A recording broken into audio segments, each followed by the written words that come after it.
dito. So yun na mga panalo, ito na yung maingay kanina at ito ang nangyari, no?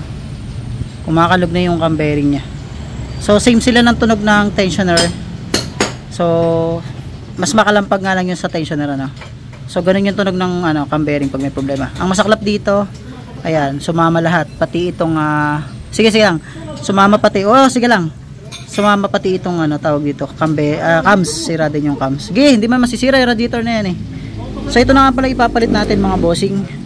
So sa magtatanong ng code, ito na, tapatan na tayo. Sinanya natin hanggang dito sa video.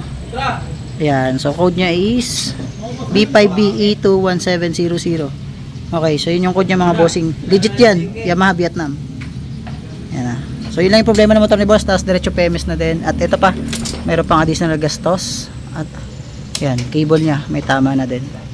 So yun lang mga boss, sana may nakuha kayo at may idea kayo na. Thank you.